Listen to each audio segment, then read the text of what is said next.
From Dallas, Texas, the flash, apparently official, President Kennedy died at 1 p.m. Central Standard Time, 2 o'clock Eastern Standard Time, some 38 minutes ago.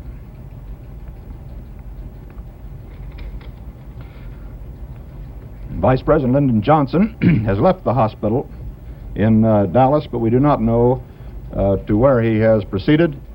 Presumably, he will be taking the oath of office shortly and become the 36th President of the United States.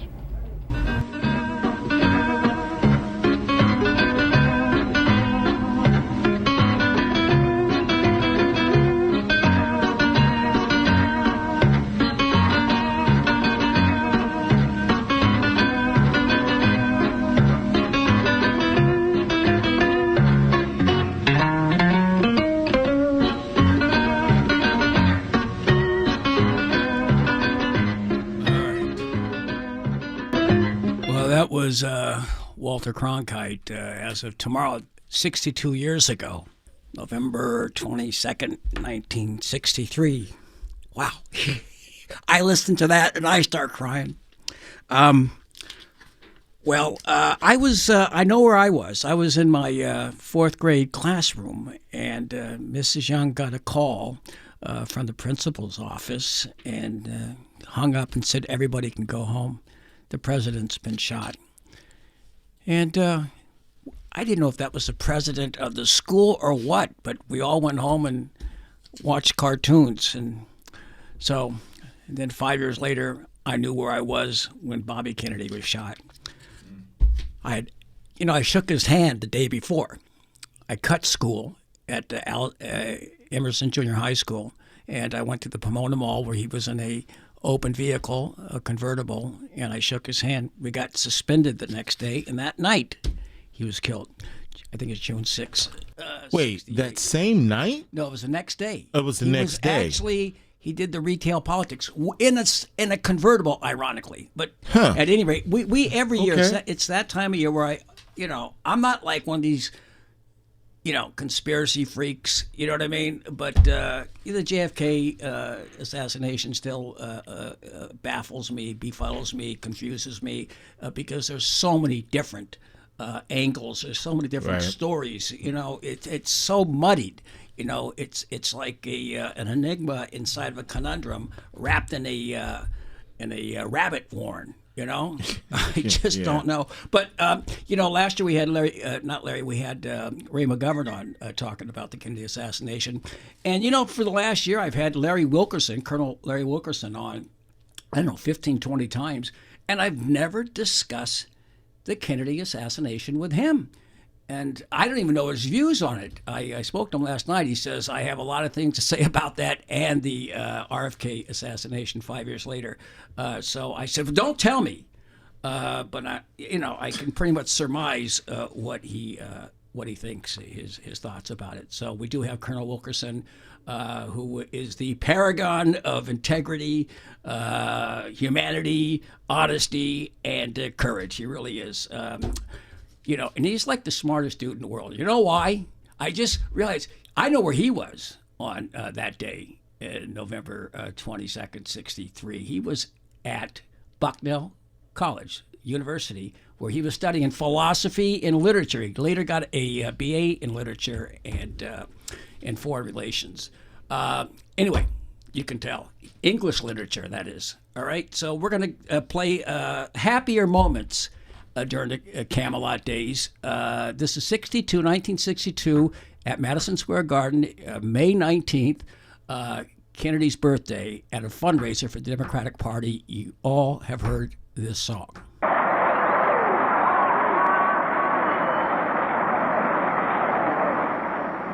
Mr. President, the late Marilyn Monroe.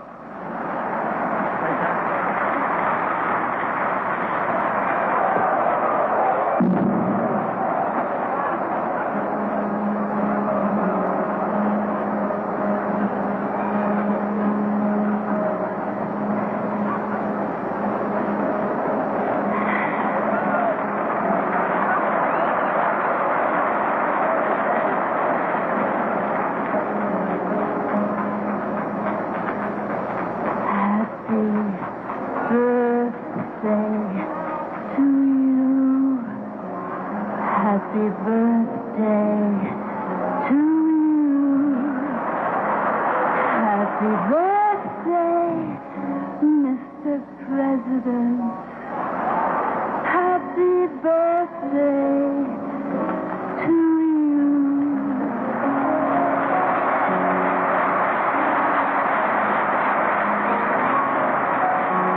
Thanks, Mr. President, for all the things you've done, the battles that you've won, the way you deal with U.S. Steel and our problems by the ton.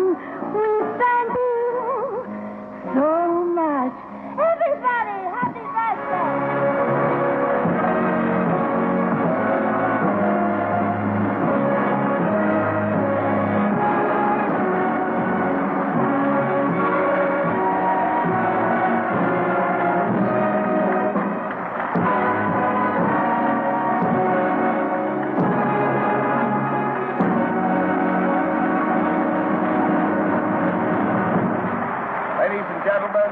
President of the United States. Applause and any rock star that's been inside Madison Square Garden. By the way, I'm Randy Credico, and this is Live on the Fly. I forgot to mention that. And we are now joined by my hero, Lawrence Wilkerson. Now, where were you when Marilyn Monroe sang that song, Colonel? Watching her. Very closely. Let me tell you, you need to fire your archivist or whatever. I was not at Bucknell University. I was 93.8 approximate miles from the assassination spot. I was in Brooks Hall, now destroyed with an overpass going through it, or where it was, at Baylor University, where I started university. And stunned when my roommate came up Bobby Canonico, I remember him well, came up the stairs and entered the room and said, "Wilkie, the president." Said, "No, the president's been shot in Dallas." So I was pretty close. Wow, that's amazing. You know, so you never went to Bucknell? No, I went to Bucknell. I transferred that winter. Just shortly after that, January, I transferred to Bucknell because I realized I wasn't getting the very best education I could get in the field I wanted. Well, you got to change that Wikipedia page then. I think it was one of these places where I was looking up where you might have They're been. Never right. They got my birthday wrong. I just leave it because. Well, I look around I got to find out where he was, and I went there, but I didn't know that you had majored in English Lit, and also, who are your favorite British or English writers of the Renaissance days? Well, by the time I came back to finish my education on the Army's dime, because I walked out when I was a rising senior to essentially enlist and go to Vietnam. When I came back, I met a series of professors in the 18 months I had to go further to get my degree, my baccalaureate degree. I met a handful of professors, one in particular, who were really versed in Chaucer on the one hand, which is a long way from the other hand. Right. But the other hand was the poets at the end of the 19th century, impressionists, if you will, but people like Coleridge and Shelley and Wordsworth. And that's what I kind of specialized in with her for the time that I was there. I took 3 courses with her in that, plus the course with Chaucer and a course on Shakespeare with her. She was a brilliant teacher. She's dead now, but she was probably one of the best professors I ever had in my life. Wow.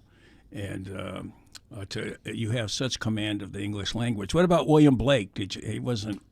Tiger, tiger, burning bright in the forests of the night, what a mortal hand or eye dared firm thy fearful symmetry. Yep. Wow.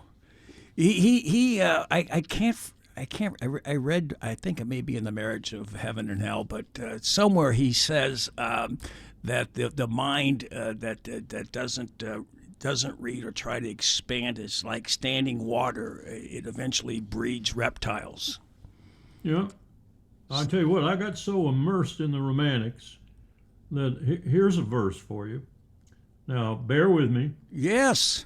Thousands met on the white ice lake, Teuton knights whose mail glass gleamed, their crimson crosses placed to make protection for their arms. Stark hawk-claw shot skyward as if to pluck succor from Teuton god, and the maw of battle hung limp o'er them all, crops soon to be gorged to a pall. That's the battle on the ice. Peepas, Lake Peepas, Prince Nevsky, the Russians, and the first really horrid attack by the Huns. And guess who wrote that? Jonathan Swift. Me.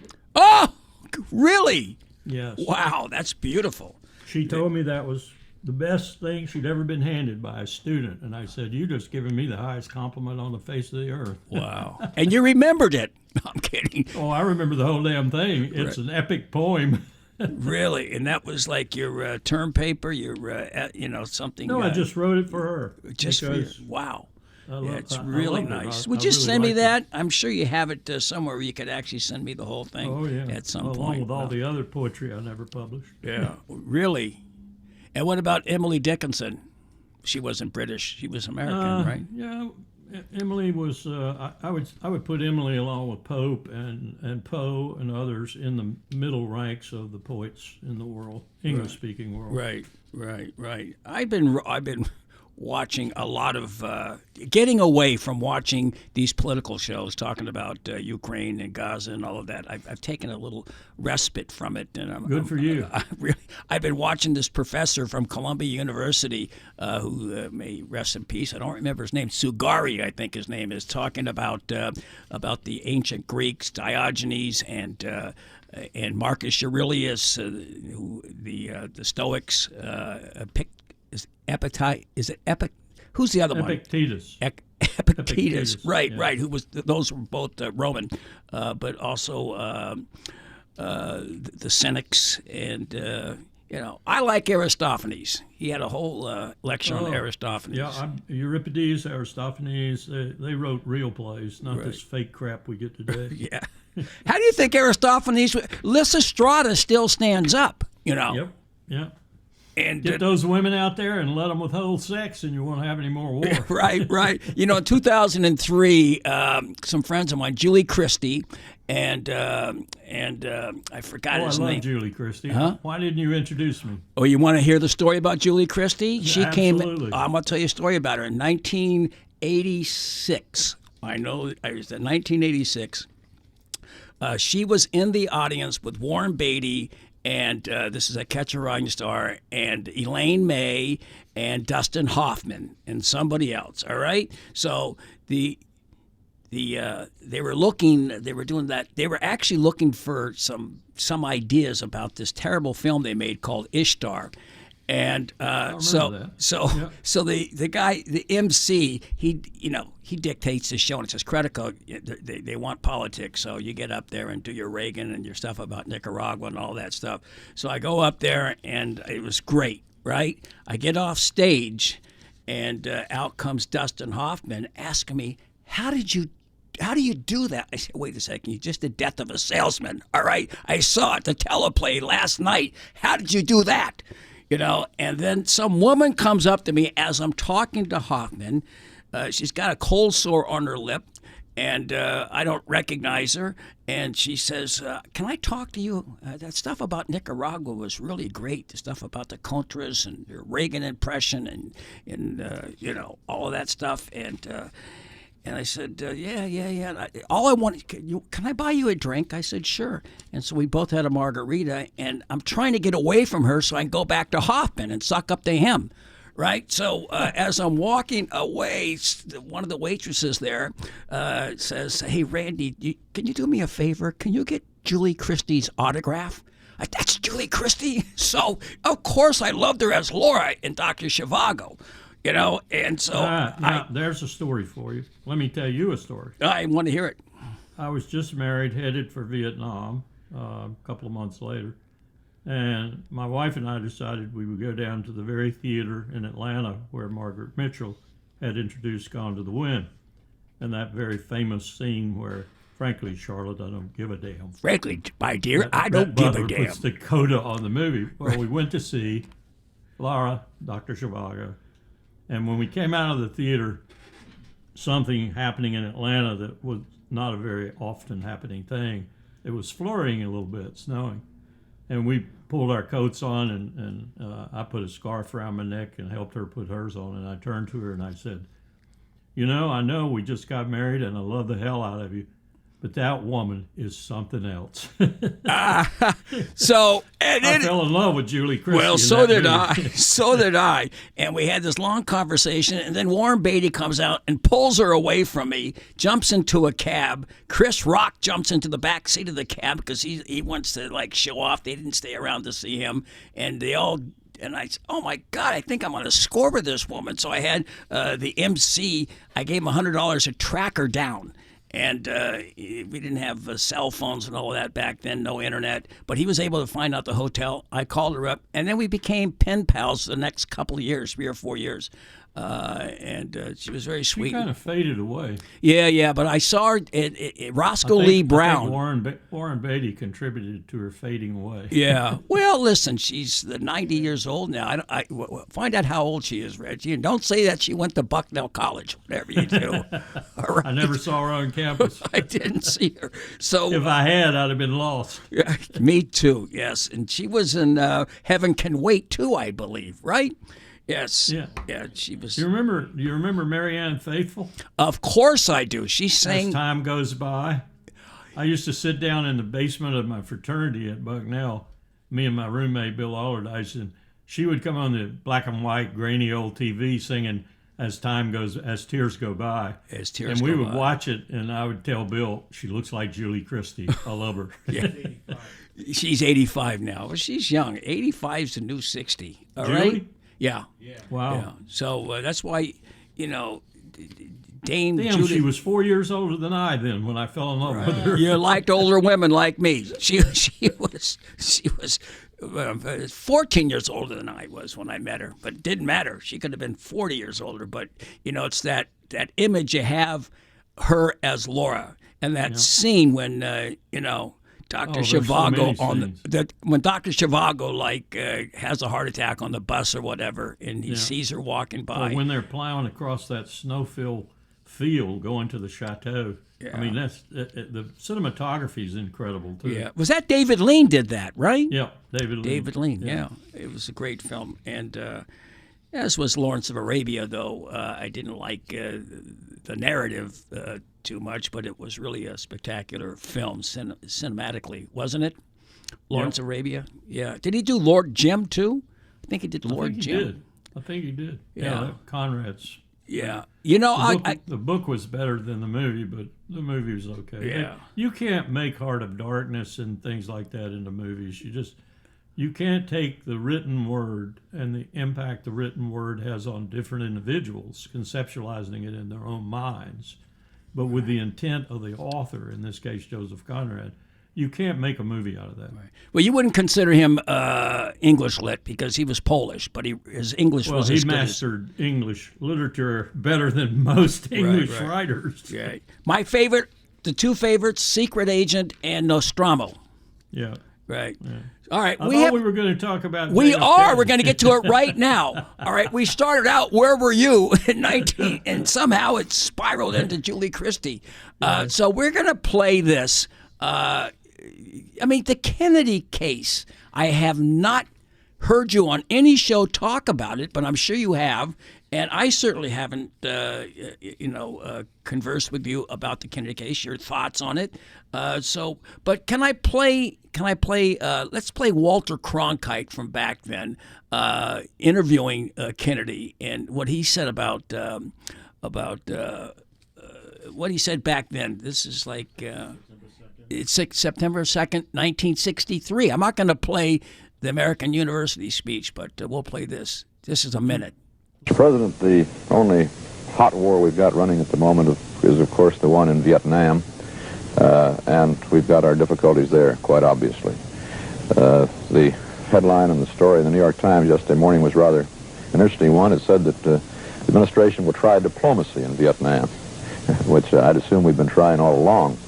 What can we do in this situation, which seems to parallel other famous debacles of dealing with unpopular governments in the past? Well, in the first place, we ought to realize that Vietnam has been at war for 25 years, and the Japanese,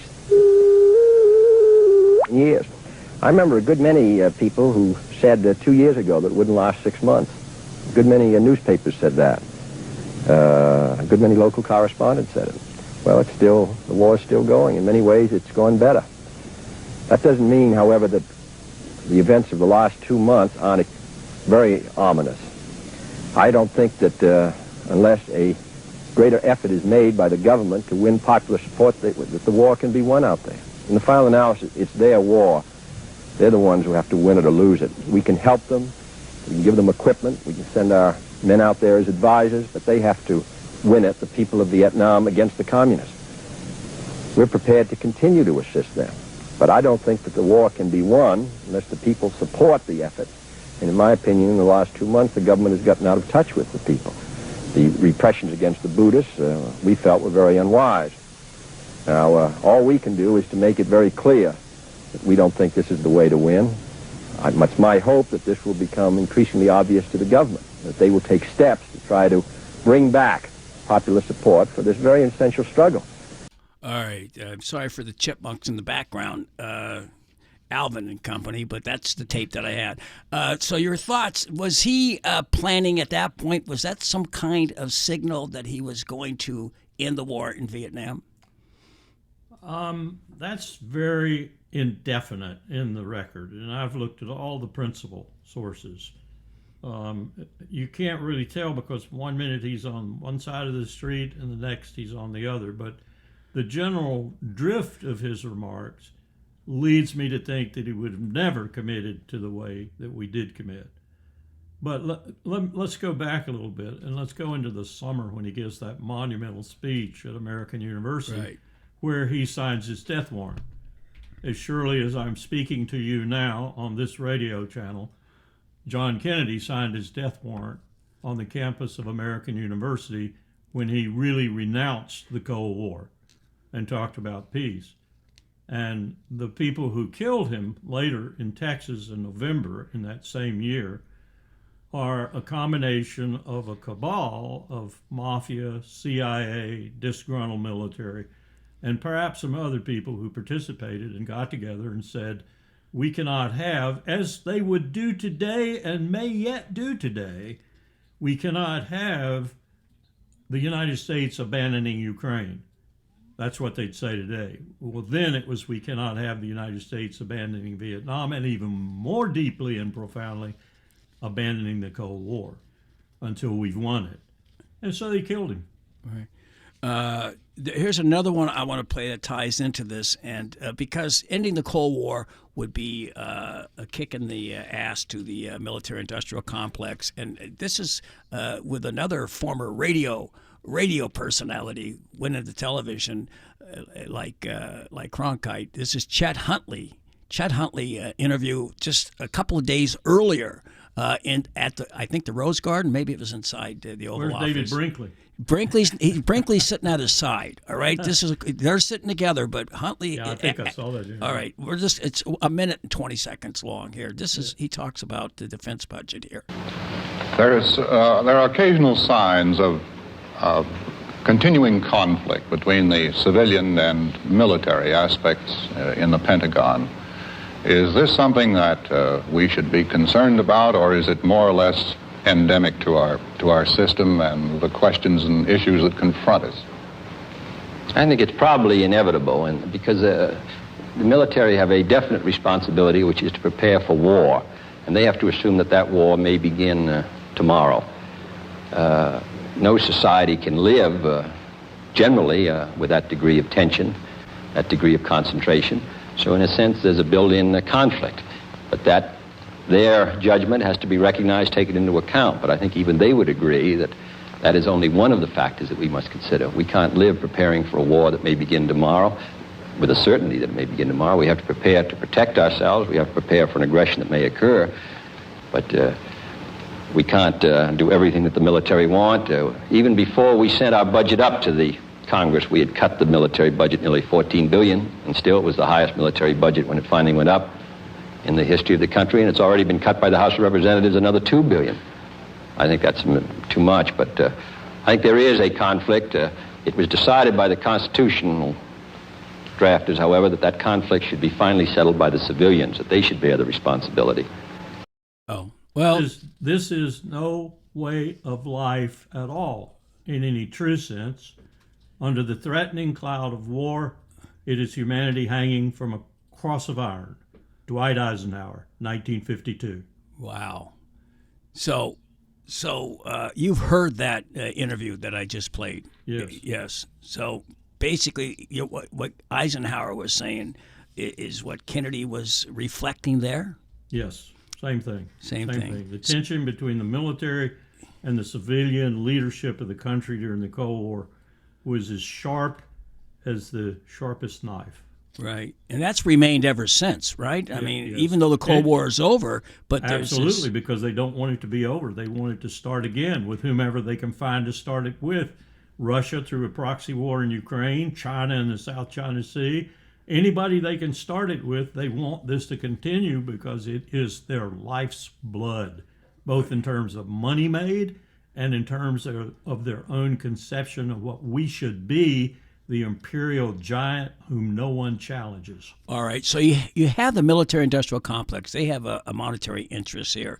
And then you have the military. You have the generals and whatnot. Are they on the same page with the MIC, or do they have a different agenda? They just like battle. We always had generals that were of Kennedy's mindset, of Eisenhower's mindset. Eisenhower was a 5-star general, for God's sake. Yeah. We've always had those. We've had the people like George Marshall, who probably understood as viscerally and as intellectually as well as any American who ever lived, with the possible exception of George Washington and James Madison, how deadly a standing military force could be to a democratic federal republic. They knew how dangerous it was. Madison said, the surest way to aggrandizement and to authoritarianism is through the military instrument in war. And no one ever said it any better than that. Wow. So we have had military leaders who knew this and kept it at arm's length, if you will, and helped their commanders-in-chief, their presidents, to do just that. We no longer have people like that. Right. Well, if there are people like that, they're all being fired by Pete Headcase. Yep. Potato head. I call him potato head case. Pete Hegseth. There are some at the colonel level and at the brigadier level, very few, and they're ferreting those out and getting rid of them. Right. Well, they make these comparisons to Hitler, but he didn't strip the power of the Wehrmacht, of the old Junker army. I mean, he got rid of Ernst Röhm and folded the SA into the military, but he didn't really cleanse it. You know what I mean? Hitler was smart. He knew exactly what to do. He gave them the war they wanted. And even when the older Prussian Guard saw that he was going to do that in a, what they thought, unwise way, he got them eventually, because every time he moved, whether it was Czechoslovakia or most importantly 1940, the spring of 1940, France and Belgium, he was successful. And so he whetted their appetite. And when he whetted their appetite, he let Guderian and Manstein and Rommel and others who were brilliant warriors see that he was serious about their profession and making them famous, if you will. And so that's all it took. Right. The one guy, Bloomberg, who was opposed to the expansion, going to war early, was they set him up in some kind of sex scandal and got rid of him that way. Yeah. And a few others. But it wasn't hard once you put the military on the road to war and then into the war. Even if they doubt you in the beginning, if you produce success after success after success, and that's the way they saw it, they're on your side. Yeah. I mean, you can't beat that for elixir in their nose. Well, after France and conquering all of Scandinavia, I guess and then Poland, they must have thought it was going to be a waltz going into Moscow. I mean, were there... Hitler did. I think he actually did. When he's approached by, and most people don't ever talk about this, but this is so key to his invasion of the Soviet Union. When he gets his food minister in and talks to him about what does it mean? I can't feed my German population, and if the people arrayed against me bring submarine warfare in a major way, which I believe they will, they're going to cut us off even more so. I can't feed my own people, let alone 4 million men marching through the Soviet Union. How do I do this? And his food minister gave him a solution, or he thought he did, and Hitler bought it. Right. You know, Ukraine was the breadbasket of the world. Many of the Russian steppes on the way in were too. So he said, you can not only feed your 4 million Wehrmacht, you can also feed the German people by the rape, pillage, and plunder they're going to perform on the foodstuffs in those regions. They'll ship enough back to Germany to feed the German people, and they'll find enough on their own, foraging and otherwise, to sustain themselves. And of course, it didn't work out that way. Right. They fought him every step of the way. Those farmers fought him with pitchforks. Right. You're right about feeding and being worried about the submarine warfare or blockade. That's what happened in World War I, right? They starved Germany because the British. That's how Japan was on its knees because of submarine warfare. But submarine warfare is not very public. It doesn't make the headlines. It's not a carrier battle group at Midway or the Coral Sea or off the Philippines. Submarines operate in the silent world. By the time we get to summer of 1945, Japan is on its knees. It's eating rats. Wow. All right. Getting back to JFK now, I want to get back to JFK. So you think it was this vast conspiracy. I want to know this. I couldn't figure this out.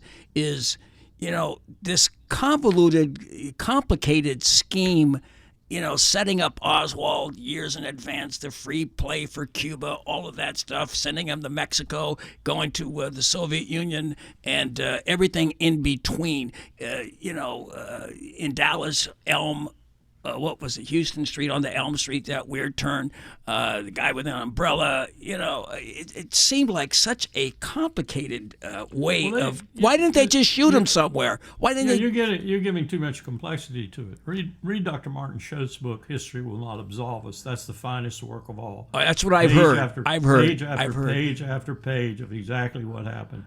Okay. And the conundrums that the Warren Commission looked at and just put behind them and said, no, we can't do that. Right. But they didn't recruit Oswald way, way back.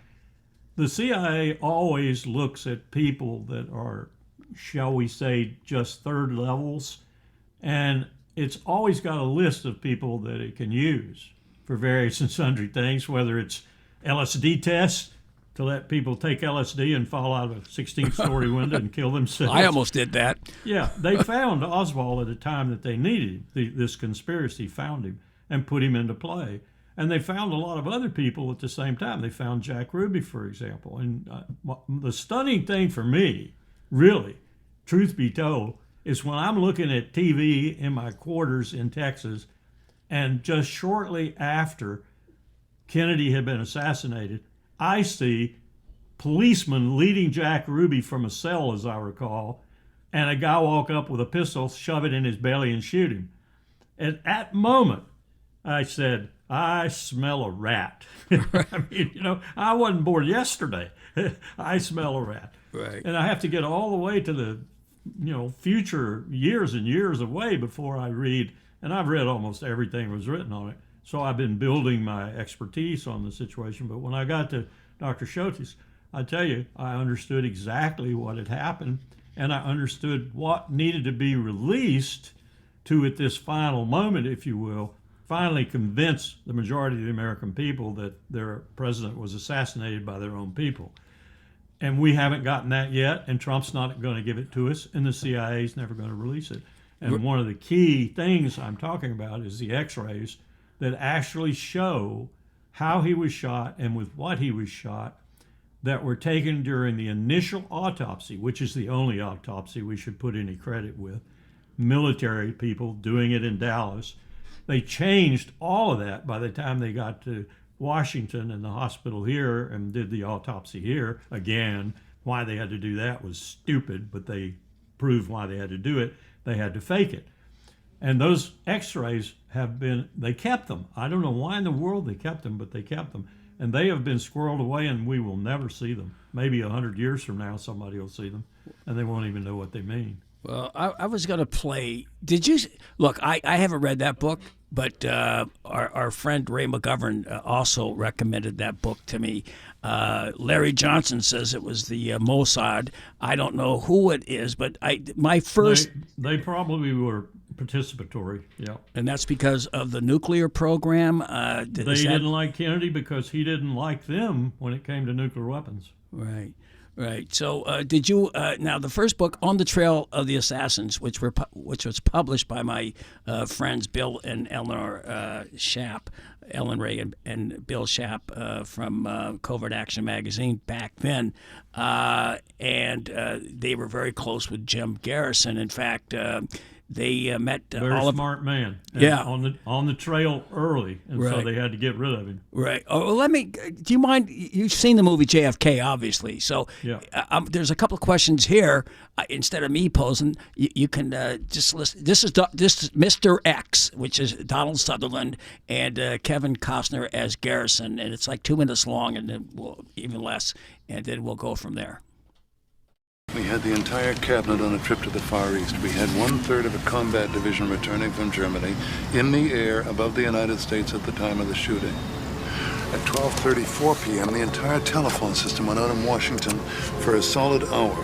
And on the plane back to Washington, word was radioed from the White House Situations Room to Lyndon Johnson that one individual performed the assassination. Does that sound like a bunch of coincidences to you, Mr. Garrison?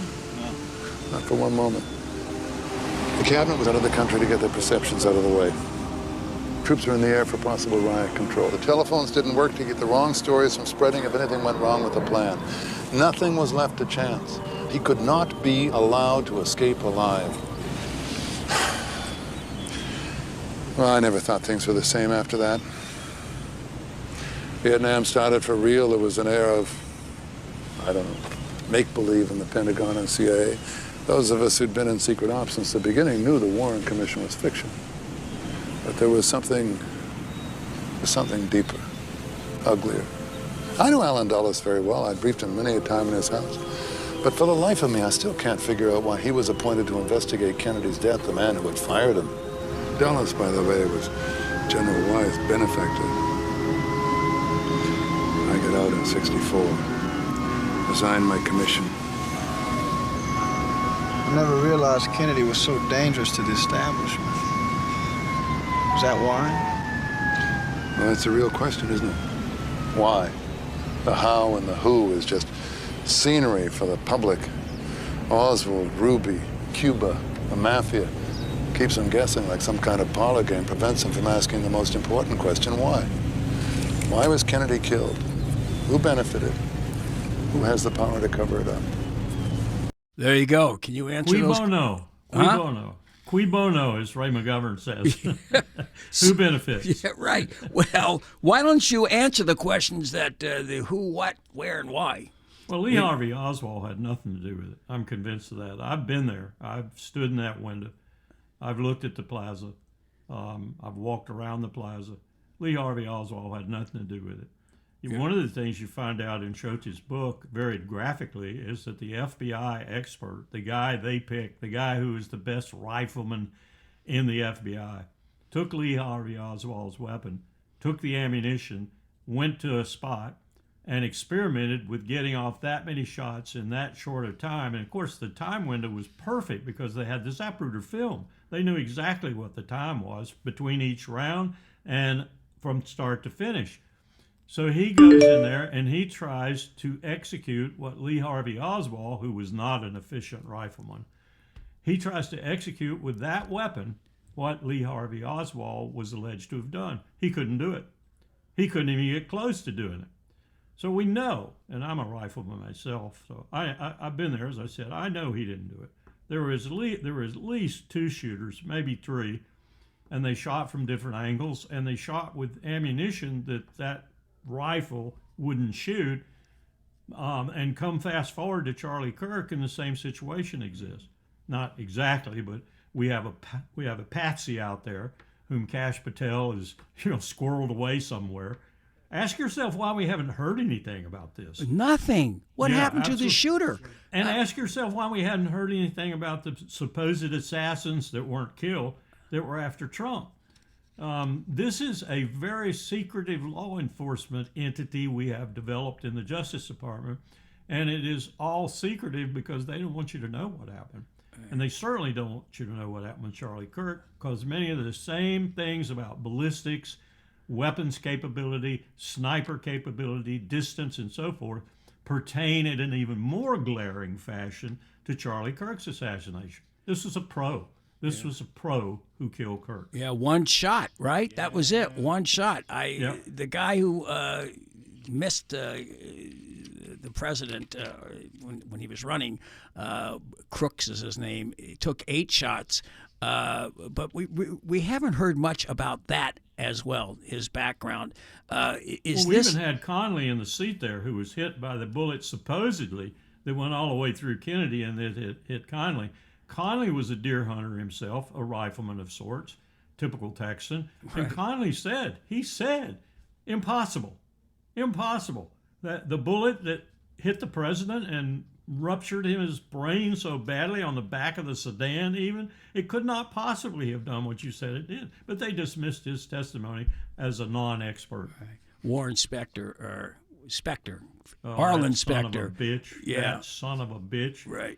you read the testimony as it is transcribed in Schultz's book, and you will hate that man when you finish. Well, he was a 30-year-old ambitious lawyer at the time. Yep. I actually went to a fundraiser at the Republican Club here in New York City. Somebody was just a ringer that paid for it, and just because I wanted to ask him questions, there was 12 people there. This is I don't want to mention the guy, the operative that brought me to it, but the first thing he says is, "I'll answer any question." Running for Senate once again in 2004. "I'll answer any question except for about the Warren report." He said, "No, stay away from me."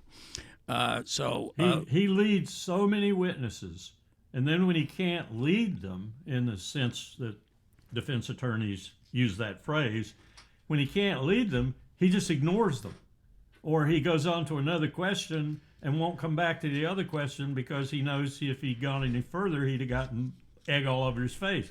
Yeah. You look at that transcript and you say, very clever liar. Very clever manipulator to make other people seem to be lying, and a very clever guy to have in front of that commission, because his mission was to make sure, and this comes out at the end, and it comes out in a big way, all the way from Noam Chomsky and the Nation on the far left to the most right-wing people in America, accept the Warren Commission's verdict.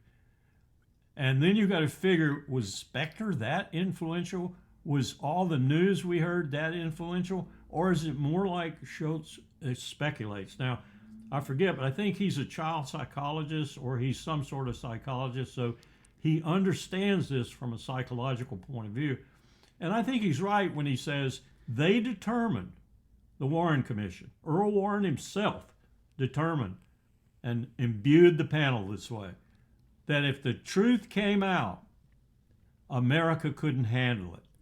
So they had to do their level best to hide the truth, obfuscate, and give a decision that could be handled by the American people left to right. All right, so it's 80. Tom Wicker also thought that the Warren report was spot on. So did Walter Cronkite. Maybe it's amazing how many he cites them. You say Noam Chomsky thinks he acted alone? Noam Chomsky came out immediately, and the Nation magazine came out immediately, then even more left than it is today. And they said, this is a good verdict, essentially.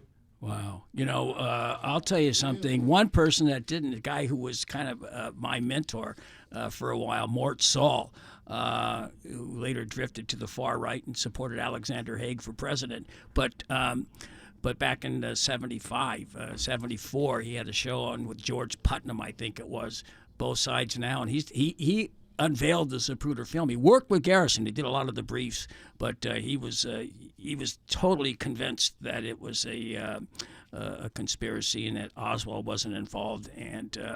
And then there was the Mark Lane book. Mark Lane was the first one to write about it. So there's so many different versions. Yeah, there have been quite a few books. I gotta read the Scholte book now because I think Ray McGovern said read that and get him on your show, would you please? All right, you convinced me. Now, very very low key guy too. I mean, I met him at the community center in Boston, the community church of Boston. My favorite place in the world. That's the only place church that you're going to see me at. I was there a couple of years ago. He was very humble. I said, "You nailed it. You nailed it." All right, you hear that, folks? What's the name of the book? History Will Not Absolve Us. Wow. So this is never. It's 62 years now. It's not going to destroy the country right now if they were to find out. Why don't they just let it out? Oh, I disagree with you. Because there are so many. It was a rhetorical question, right? Yeah, there are so many things that have happened in the interim, and you mentioned two of them: Sirhan, and Bobby Kennedy, and Martin Luther King. So many things are happening today, and have happened in particular between 9/11 and today, that it would shine a bright light on how corrupt this country has become and the evolution it's gone through to get there, starting with the Kennedy assassination. Right. And I don't think that would be healthy for the country, nor to the leaders. I think it ought to come out, healthy or unhealthy. But they have made different decisions, right. They being a whole series of leaders who've looked at this and said, don't want to go there. Right. The other question, the why, what was the why? The why was because they want to keep the Cold War going, keep the cash flowing, and continue building weapons. Absolutely. Yeah. There is one other why, though. There's one other why. Allen Dulles absolutely hated Kennedy's guts. Because of the Bay of Pigs or because he was fired? Both. Yeah. He thought that Kennedy had ratted him out to the Pentagon, and the Pentagon had ratted him out to Kennedy. And the Pentagon was very guilty in this case because if anyone ratted anybody out, it was the Pentagon who interposed no objections to the Bay of Pigs, no objections whatsoever at the highest level, and then chortled when it failed because they thought and wanted it to fail, and they thought that when it failed, he would authorize them to invade. So both parties got their comeuppance. Wow. All right, we have just a few minutes here. We kept you on longer than I told you we would. I do want to bring in the RFK because I know you have something to say about that, and I don't know. I don't want to wait until June 6th of next year. So just a few thoughts about the RFK assassination. Was it Sirhan? Yeah, I wish someone of consequence would take a look like Schultes did at Kennedy's, because I can't spot how that actually happened external to Sirhan, for example. But I'm almost convinced that you couldn't take out the one brother without taking out the other one. And so time elapsed, some of it, but they saw that he was running close to being the principal guy for the presidency, and so they engineered some way of taking him out. Same way with Martin Luther King. There's not a lot of they were better. Let's put it that way. They were better at covering their tracks in both cases, but not for a moment do I think it was coincidental. I think the whole trio, if you will, were taken out for much the same reason. Dr. King, because he had just shifted majorly from criticizing the Vietnam War, which was irritating, but they could live with that, to criticizing the whole country, to criticizing everything about the country and about capitalism and about what it was doing to the poor in the country. They couldn't take that. And Bobby Kennedy, of course, was just a continuation of, and possibly even a better, more intellectual and powerful continuation than the brother himself, Jack, of Kennedy. So they had to get rid of him too. Wow. And the mafia, of course, probably pitched in with that one with a vengeance, because Bobby Kennedy was serious as Attorney General about getting rid of a lot of their leadership, and probably was instrumental in starting Hoover down on his trajectory, and just created a lot of enemies. You don't want smart people who are dedicated to what they're doing in the presidency. That's the bottom line. And that's been the bottom line since Kennedy's assassination. I'm not saying it wasn't a consideration earlier, but it's certainly a major consideration after Kennedy's assassination. And just take a look at the presidents we've had. With one or two exceptions, they've been pretty stupid people. You're telling me. Who was the smartest since then? Carter? I think H.W. was, really. H.W. was a shrewd guy. I wouldn't say the smartest. I'd say the most experienced. Right. And when it comes to being commander-in-chief, that's 60% of the struggle. If you have no experience, you're lost. Look at William Jefferson Clinton, lost for 8 years. Yeah. Look at Barack Obama, lost for 8 years. They did a lot of damage in those 16 years, I'll tell you that. And George W. Bush. And, you know, inexperience is a terrible, terrible thing to bring in the White House, and yet it's what the political parties look for. Well, Biden had experience. What's that? Biden had experience, right? Biden had experience in the most raucous, ill-disciplined, nasty organization on the face of the earth, the Democratic Party and the Senate of the United States. Yeah.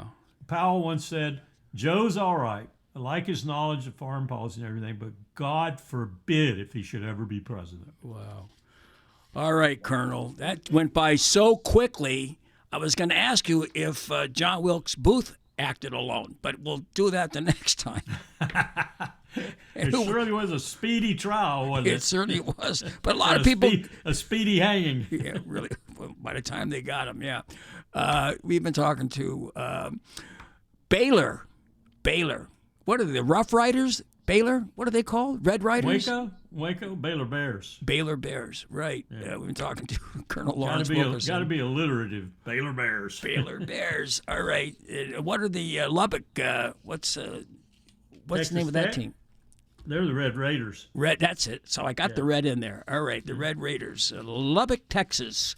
We're in Lubbock, Texas. That was that Keith Jackson used to say, Lubbock, Texas, the football announcer. I loved it.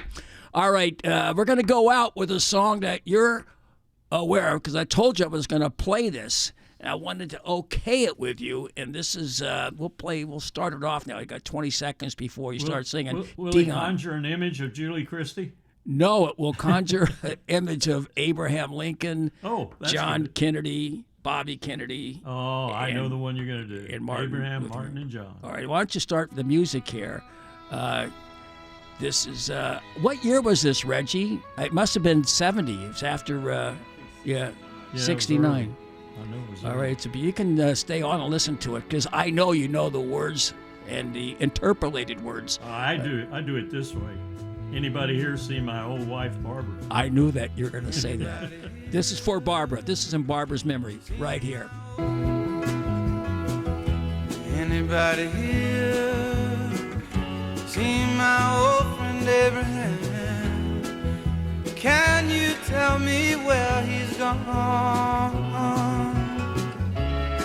He freed a lot of people, but it seemed good they die young. I just looked around and he's gone.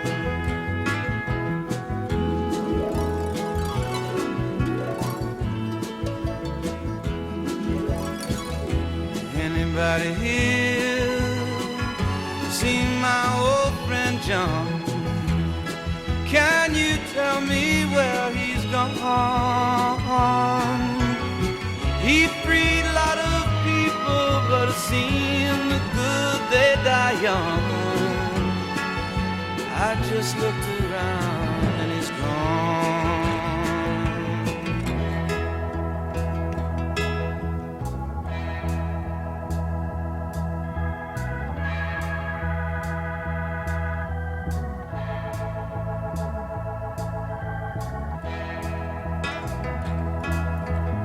Anybody here see my old friend Martin?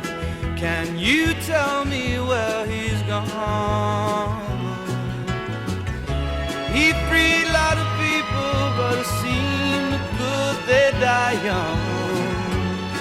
I just looked around and he's gone. Didn't you love the things that they stood for? Didn't they try to find some good for you and me? And we'll be free someday. He's gonna be one day. Anybody here see my old friend Bobby? Can you tell me where he's gone? I thought I saw him walking up over the hill with Abraham and Martin